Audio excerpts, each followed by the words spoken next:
Desperta a igreja, pois a hora já chegou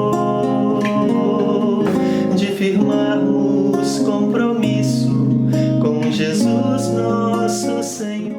Olá, meus amados irmãos, com alegria nós recebemos a cada um de vocês mais uma vez aqui, nos acompanhando pelo canal da Igreja Batista da Esperança, este lugar onde nós temos nos encontrado para juntos louvarmos ao Senhor, ao nosso Deus, e ouvir a sua palavra. Que hoje você possa receber uma palavra que possa trazer alento, alegria ao seu coração, que o Senhor mesmo possa abençoá-lo, edificar a sua vida, pois Ele tem vida para você, Ele tem bênção para a sua vida hoje, que você possa ser edificado em nome de Jesus. Amém?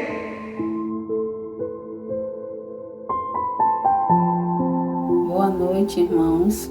Que a graça e a paz esteja com todos. Amém? Vamos orar neste momento. Senhor, meu Deus, neste momento, Senhor, eu quero agradecer a Ti, ó Pai, por tudo que Tu tens feito em nossas vidas, Senhor. Neste momento, Senhor, eu venho te pedir que o Senhor venha abençoar cada irmão, Senhor, que está participando neste momento, Senhor, deste culto online. Venha, Senhor, visitar cada casa, cada família, Senhor, representada, Senhor Jesus. Eu te peço, Senhor Jesus, que o Senhor venha abençoar, Senhor, todo o culto de louvor, adoração, tudo, Senhor Jesus Cristo, que seja para a Tua honra e Tua glória, Senhor. Eu agradeço a Ti pela vida de cada um dos Teus servos, Senhor. Fica conosco, Senhor, meu Deus, nesta noite, Senhor. Venha abençoar, que a Tua palavra venha falar aos nossos corações, Senhor Jesus. Que o Senhor venha derramar chuva de bênção, Senhor, nas nossas vidas, ó Pai. Eu agradeço a Ti, Senhor, porque o Senhor é digno de toda honra e toda glória, Senhor. Que toda honra e toda glória seja somente para Ti. É o que eu te peço e desde já te agradeço por tudo. Em nome de Jesus. Amém. Jesus, o Emanuel de Deus, veio para restaurar a comunhão entre o homem e o Criador e trazer esperança ao coração do homem.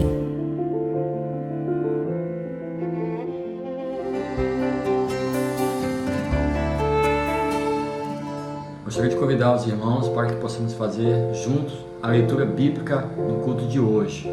Venham, cantemos ao Senhor com alegria. Aclamemos a rocha da nossa salvação. Ele, Jesus, é a imagem do Deus invisível, o primogênito sobre toda a criação. Pois nele foram criadas todas as coisas, nos céus e na terra, as visíveis e as invisíveis, sejam tronos, sejam soberanias, poderes ou autoridade. Todas as coisas foram criadas por Ele e para Ele. Por isso, Deus o exaltou à mais alta posição e lhe deu o nome que está acima de todo o nome, para que ao nome de Jesus se dobre todo o joelho, nos céus, na terra e debaixo da terra. E toda língua confesse que Jesus Cristo é o Senhor, para a glória de Deus Pai. Não há salvação em nenhum outro, pois debaixo do céu não há nenhum outro nome dado aos homens, pelo qual devamos ser salvos.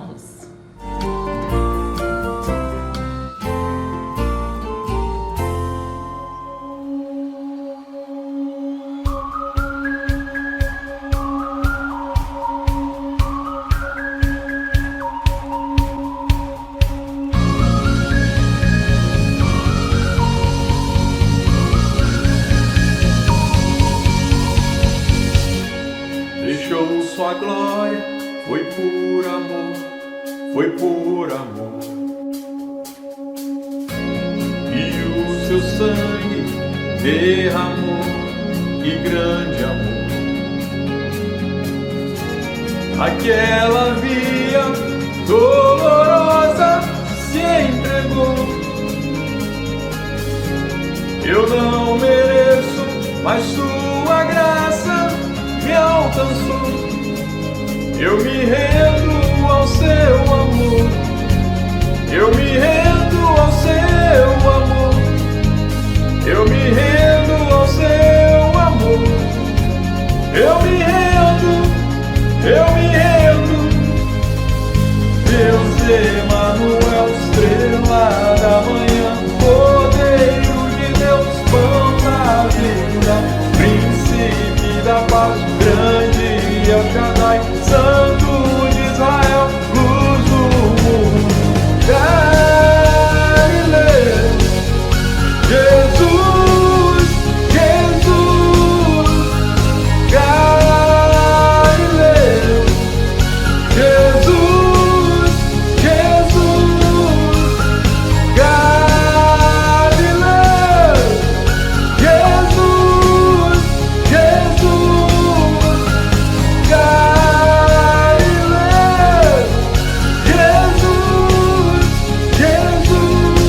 Eu me rendo ao seu amor. Eu me rendo, me rendo, me rendo. Oh! Deus Emanuel, estrela da manhã, Cordeiro de Deus, pão da vida, príncipe da paz, grande El Shaddai, Santo de Israel, luz do mundo, Galileu, Jesus, Jesus, Galileu, Jesus, Jesus, Galileu, Jesus, Jesus, Galileu, Jesus, Jesus. Oh, oh, oh, oh, oh, oh.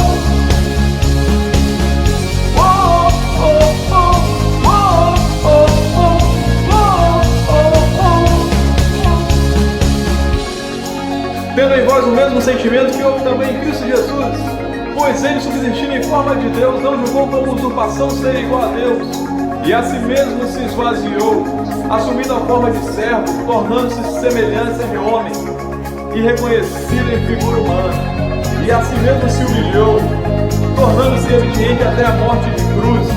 Foi-lo também que Deus exaltou sobremaneira e deu o nome que está acima de todo nome, para que o nome de Jesus se dobre todo o joelho nos céus, na terra e debaixo da terra, e toda língua confesse: Jesus Cristo é o Senhor, para a glória de Deus Pai. Oh, oh, oh, oh, oh, oh, oh. Galileu, Jesus, Jesus, Galileu, Jesus, Jesus, Galileu, Jesus, Jesus, Galileu,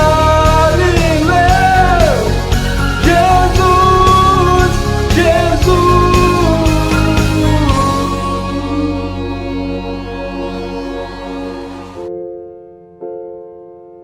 O nome do Senhor é uma torre forte. Os justos correm para ela e estão seguros. Provérbios 18:10.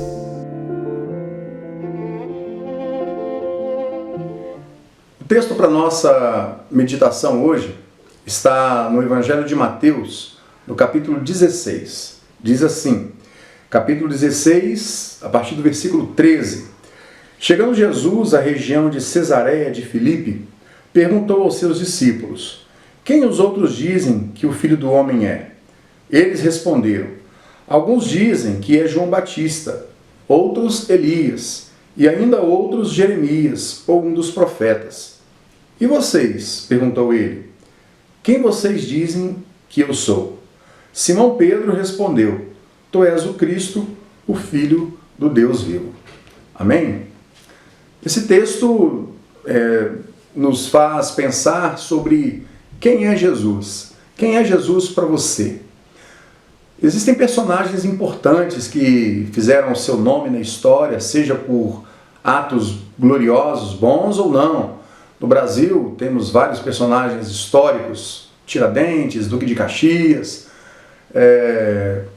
Lampião, né? São nomes que figuram na nossa história. No mundo nós temos outros nomes também, como Martin Luther King, e assim nós temos vários nomes, sejam eles por atos heróicos, bons, que deixaram um legado positivo para a sociedade, outros nem tão bons assim.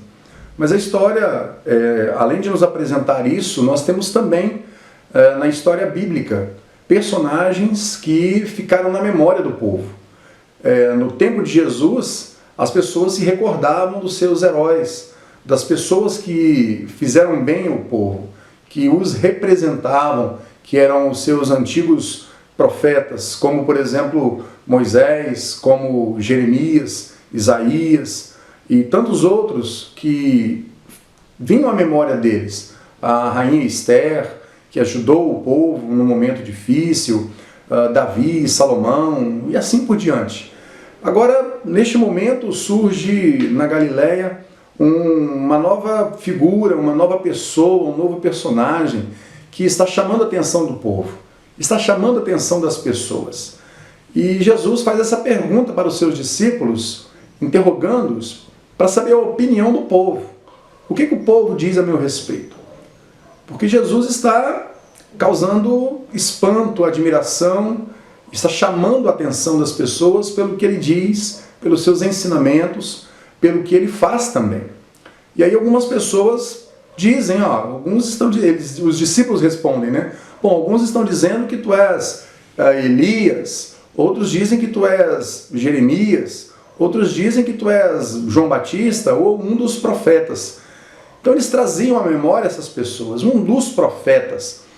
Quais esses profetas que poderiam vir à memória desse povo? Então aqui eu quis pensar sobre alguns desses profetas antigos que as pessoas estavam comparando com Jesus. Então o primeiro deles aqui, eu quero pensar sobre Moisés. Então pensem que de repente o povo lá estava imaginando que Jesus era Moisés. Um Jesus Moisés.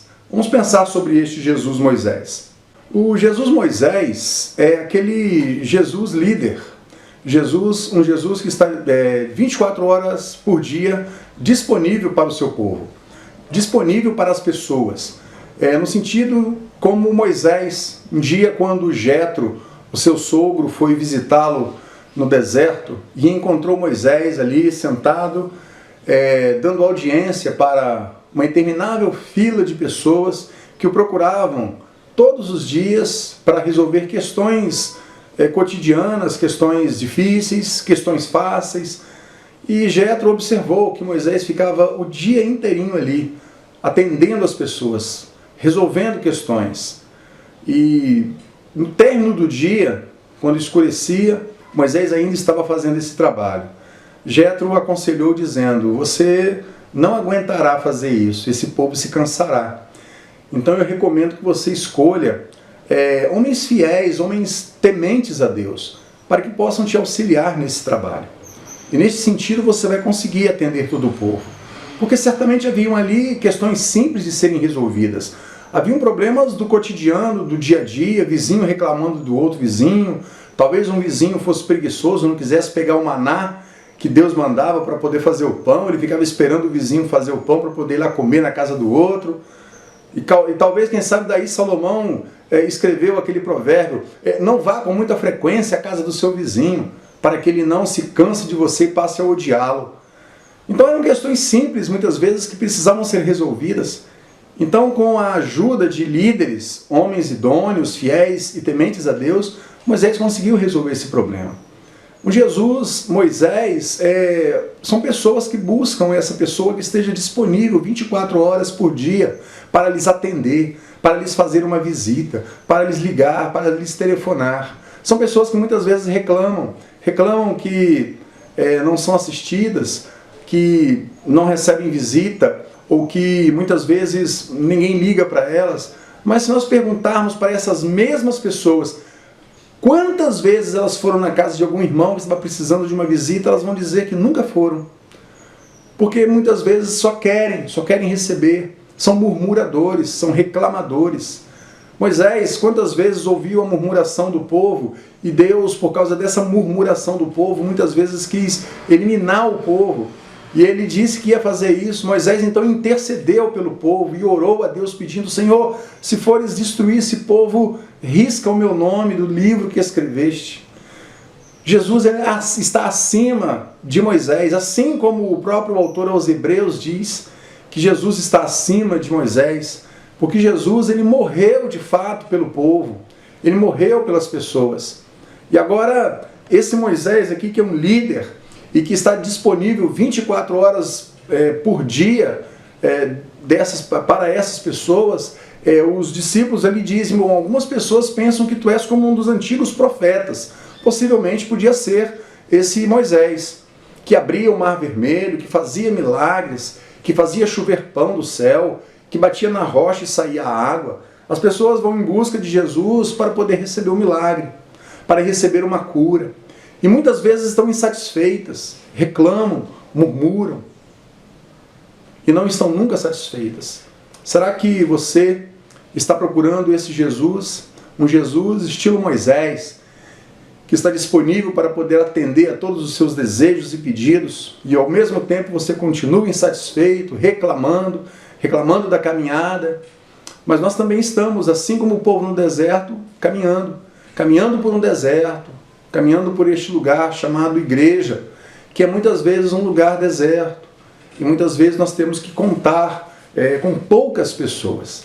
Mas o Senhor sempre está conosco, e que Ele continue abençoando também a sua vida. Mas acima de tudo, Jesus está acima de todos. Mas os discípulos de Jesus também falaram, que as pessoas disseram assim, alguns diziam que outros ainda diziam que ele se parecia com Elias. Quem é Elias? Quem foi Elias? Elias é um personagem que certamente estava na memória do povo de Israel ali. Então, quando eles viam Jesus, eles viam o poder de Elias. Porque Elias foi um profeta poderoso em Israel. Foi o mesmo profeta que lá no Monte Carmelo, ele fez um desafio aos profetas de Baal, 450 profetas contra um profeta, para que eles construíssem um altar, assim como Elias também iria fazê-lo, e o Deus que enviasse o fogo do céu, este sim seria o Senhor, seria o Deus verdadeiro, o Deus de Israel. E naquele dia, Deus respondeu com fogo. Elias foi o homem que foi levado numa carruagem de fogo, não experimentou a morte. Muito embora Elias tenha entrado numa caverna e desejado a morte, porque estava sendo perseguido por Jezabel, mas era um homem que tinha fé, que tinha poder, e a sua oração era uma oração poderosa. Elias orou, pediu a Deus fervorosamente, e o Senhor não mandou chuva durante 3 anos e meio sobre a terra. Foi o pedido de Elias. E depois, quando Elias orou novamente, Deus trouxe chuva sobre a terra, assim como Elias pediu. As pessoas às vezes estão confundindo Jesus com esse Elias, no sentido de que quem foi Elias? Foi um homem poderoso, foi um homem de oração. Muitas pessoas estão indo em busca disso. Mudam de igreja. Porque a minha igreja está muito fria. A minha igreja não faz isso, não faz aquilo. A minha igreja não tem poder. A minha igreja lá, o pessoal muito devagar. Eu gosto de uma igreja onde o fogo cai, onde o fogo desce. Essa questão de fogo cair, fogo descer, a Bíblia, nós temos que olhar para a Bíblia. Para a Bíblia. A Bíblia nos fala nos eventos ou nos momentos em que Deus mandou o fogo do céu, foi para juízo, foi para condenação. Se você se lembra do episódio lá de Ló, na cidade de Sodoma e Gomorra, quando Deus destruiu aquela cidade, quando Deus enviou o fogo, foi para destruir a cidade. Aqui, novamente, quando Elias pede a Deus que envie o fogo lá do céu para poder consumir a oferta, foram consumidos também os 450 profetas de Baal. Quando Jesus, com os seus discípulos, estava ali, alguns samaritanos estavam se colocando contra a mensagem, não quiseram ouvir a mensagem. Então aqueles 2 irmãos, Tiago e João, os quais Jesus chamou de irmãos Boanerges, ou no sentido de irmãos filhos do trovão, porque eles eram muito impetuosos, qualquer coisa eles se esquentavam, tinham um pavio curto. Então eles falaram com Jesus: Senhor, quer que oremos aqui, roguemos aos céus para que caia fogo do céu para destruí-los? E Jesus os repreende e diz, vocês não sabem de que espírito vocês são. Eu não vim para destruir, eu vim para salvar. Quando se fala na Bíblia de cair fogo, o fogo de Deus é no sentido de destruição, é de condenação, é de juízo. É verdade que nós temos o fogo que cai no dia de Pentecostes, em formas de línguas de fogo, é o o derramar do Espírito Santo naquele dia. É bem verdade que nós temos essa figura, essa ilustração, mas isso na verdade é um símbolo, é uma figura, que eles viram o Espírito Santo vir sobre aqueles homens como línguas de fogo repartidas que vinham sobre cada um deles. Assim como quando João Batista batizou Jesus lá no Rio Jordão e viu o Espírito Santo descer sobre Jesus numa forma corpórea de uma pomba.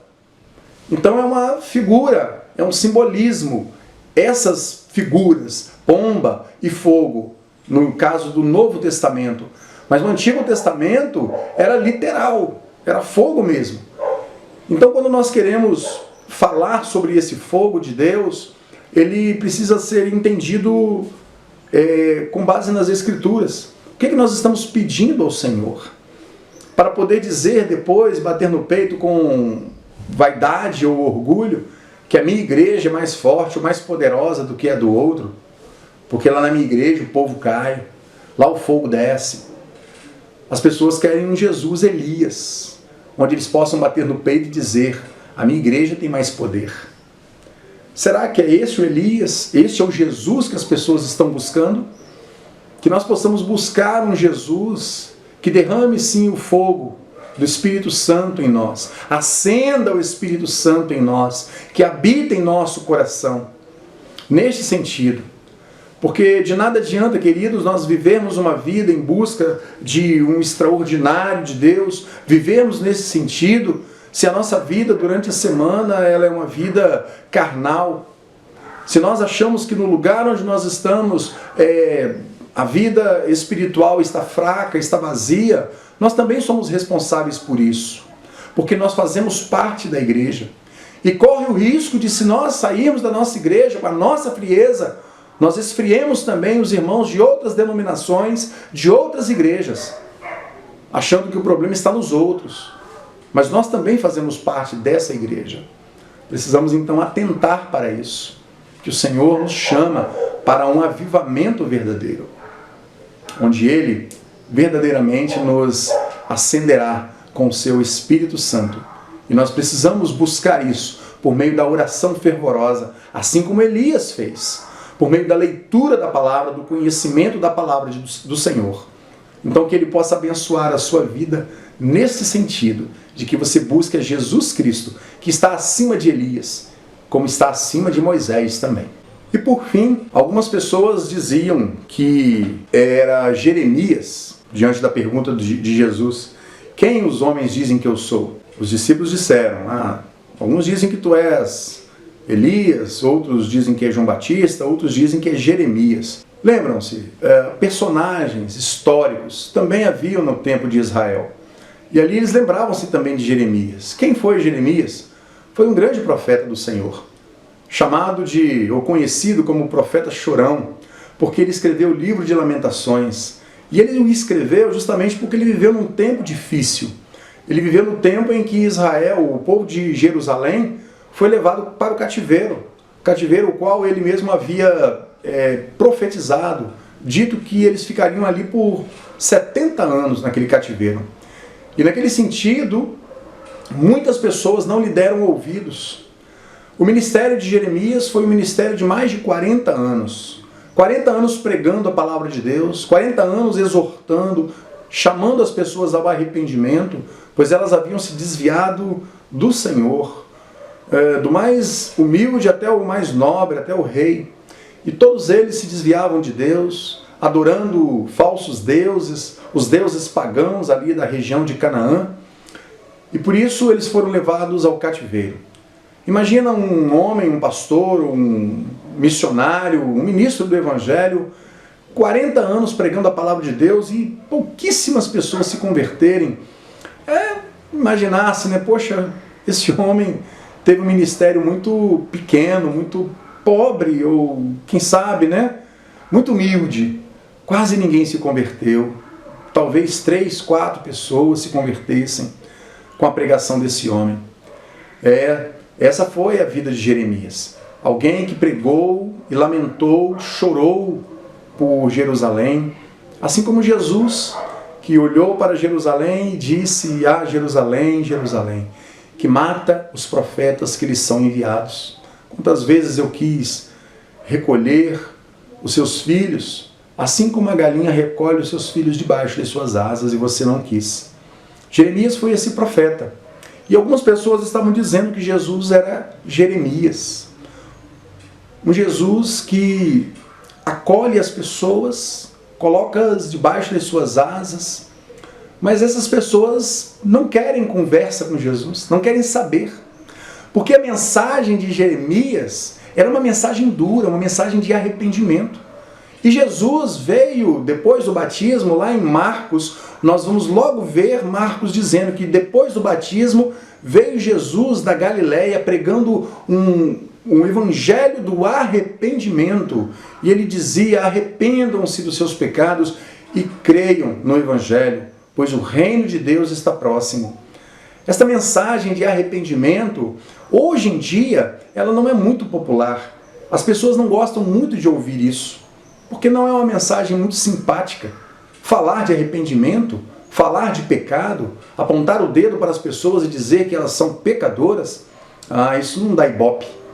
Isso não é popular. As pessoas querem ouvir outro tipo de mensagem, uma mensagem mais engraçada, que as façam rir. Tem muito comediante hoje em dia na internet fazendo isso, né? Tem muitos pastores também fazendo isso, fazendo graça, fazendo piada. As pessoas riem e se alegram com isso. Isso deixa a alma leve, né? As pessoas gostam de ouvir isso. Não tenho nada contra o ministério de ninguém, mas dar gargalhadas, isso talvez cauteriza a mente e maqueia e deixa a gente sem entender ou sem saber exatamente quem nós somos. Quando nós lemos a palavra de Deus lá em Tiago, ele diz assim: chorai, transformai o vosso riso em pranto, vossa alegria em lamento, em choro. Este é o convite que o Evangelho nos faz, para nos arrependermos, para buscar ao Senhor. Mas as pessoas não deram ouvidos à palavra de Jeremias, e muitas também não deram ouvidos à palavra de Jesus.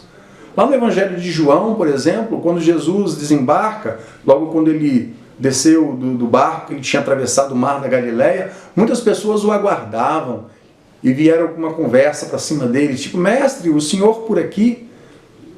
E aí Jesus diz: na verdade vocês estão atrás de mim não por causa dos milagres, mas por causa do pão que vocês comeram. Hoje não tem pão, o pão sou eu, disse Jesus. E aí ele prega esta mensagem, fala a respeito disso, que ele é o pão da vida, e as pessoas disseram: duro é esse discurso, quem pode ouvi-lo? Daquele momento em diante, muitos o abandonaram e já não o seguiam mais. E praticamente todos foram embora. Restaram apenas os 12. E Jesus olhou para eles firmemente e perguntou: e vocês também não querem ir? Pedro respondeu: Senhor, para onde nós iremos? Só tu tens as palavras que dão vida eterna. Este é Jesus, aquele que nos dá a vida eterna. Portanto, seguir Jesus é muito mais do que apenas ouvir as suas palavras. No final do Sermão do Monte de Mateus, no capítulo 7, bem no final, quando Jesus termina o sermão, que começa nas bem-aventuranças do capítulo 5, Jesus diz que aquela pessoa que ouve essas palavras e as põe em prática é como um homem prudente que construiu a sua casa sobre a rocha. Mas aquele que a ouve e não a pratica é como um homem insensato, tolo, que constrói a sua casa sobre areia. E o resultado nós sabemos qual é quando vem a tempestade. Porque a tempestade vem sobre as duas casas. Tanto a casa do homem que está firmado sobre a rocha, como vem também sobre o homem que firmou a sua casa sobre a areia. Jesus está acima de Moisés, está acima de Elias, está acima de Jeremias e de todos os outros demais profetas, porque todos eles profetizaram a respeito de Jesus Cristo. E o último aqui, no caso, João Batista, que veio, ele mesmo testemunhou. Quando perguntaram a ele: és tu o Cristo? João Batista disse: não, não sou. Quem és então? Ele respondeu: eu sou a voz do que clama no deserto. preparem as veredas para o Senhor, endireitai os vossos caminhos. João Batista pregava um batismo de arrependimento. E ele, quando viu Jesus vindo na sua direção para ser batizado, ele disse: eis o Cordeiro de Deus que tira o pecado do mundo. Eu não sou digno de desatar as correias das suas sandálias. Importa que ele cresça e que eu diminua. Jesus está acima de todos. Mas Jesus também, embora está acima de todos, ele é humilde e manso de coração. E nos convida a caminhar com ele. E este entendimento quem teve foi o apóstolo Pedro. Apesar de muitas vezes falar coisas as quais ele foi repreendido por Cristo, Pedro ele declara, quando Jesus pergunta: bem, o povo está dizendo isso de mim, eles não me conhecem direito, mas vocês são meus discípulos. E vocês? O que vocês dizem a meu respeito? Pedro respondeu: tu és o Cristo, o Filho do Deus vivo. O Cristo, aquele que foi escolhido por Deus, ungido, separado, que morreu na cruz no nosso lugar. É este o seu Jesus? É este Jesus que você conhece? Se é este, glória a Deus por isso. Você tem um entendimento de quem é verdadeiramente Jesus. Mas se não, você precisa rever quem é Jesus para você na sua vida. Buscá-lo intensamente, porque ele está bem perto. Ele está próximo de você. Ele está aí contigo. Basta que você o busque, basta que você o clame. Que o Senhor possa abençoar a sua vida. E Ele quer te abençoar. Basta que você busque a Jesus verdadeiramente. Ele é o maior de todos os bens, é o maior tesouro que nós possamos ter. Muito mais do que bens, muito mais do que coisas. Jesus é o nosso maior tesouro. Que Deus te abençoe.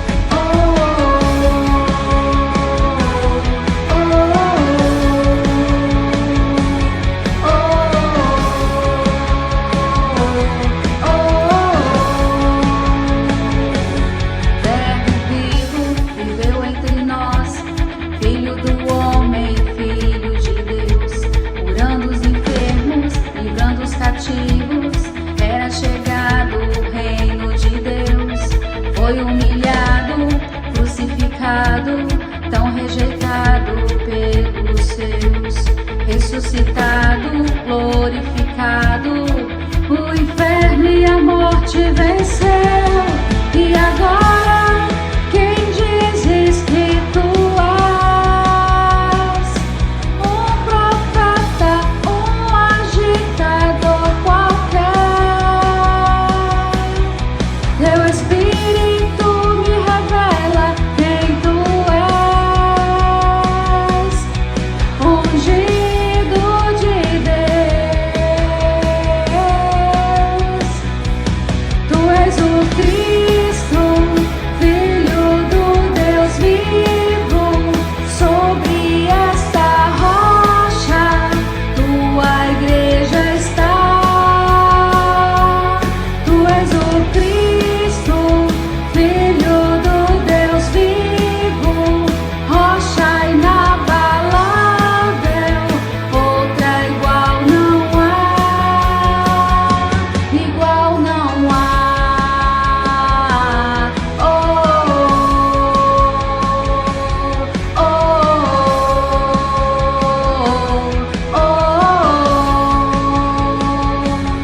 Verbo vivo viveu entre nós, Filho do homem, Filho de Deus, curando os enfermos, livrando os cativos. Era chegado o reino de Deus. Foi humilhado, crucificado, tão rejeitado pelos seus, ressuscitado, glorificado, o inferno e a morte venceu. E agora, quem dizes que tu és? Um profeta, um agitador qualquer. Teu Espírito me revela quem tu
Pai querido, nosso Deus de amor, graças nós te damos, ó Deus, pela paz que o Senhor tem concedido à tua igreja, em meio às lutas, em meio às dificuldades, em meio às tribulações, a tantos problemas, ó Deus, que temos enfrentado durante todo este tempo. Pedimos ao Senhor, ó Deus, que nos conceda a graça de podermos viver na tua presença, na esperança viva, ó Deus, que temos em Cristo Jesus, nosso Senhor e Salvador, aquele que nos amou e deu provas desse amor ali na cruz.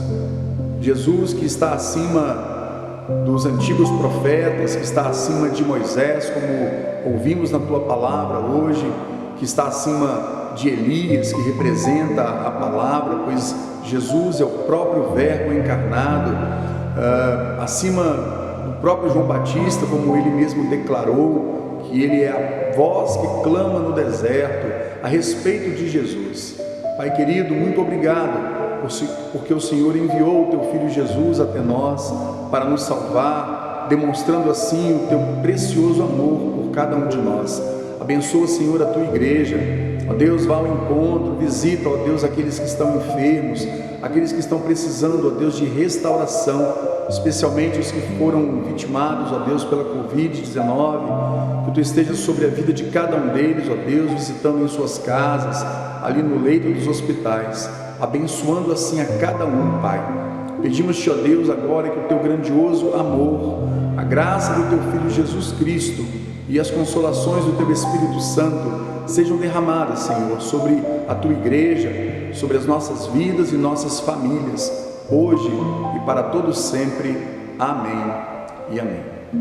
Desperta a igreja, pois a hora já chegou de firmarmos compromisso com Jesus nosso Senhor. Que Deus abençoe a você e te cubra com a sua paz. Não se esqueça, nesta quarta-feira, às 19h30, estaremos aqui junto com vocês para mais um culto de esperança. Se inscreva no canal e ative o sininho para você sempre louvar a Deus conosco. Fiquem na paz e até a próxima!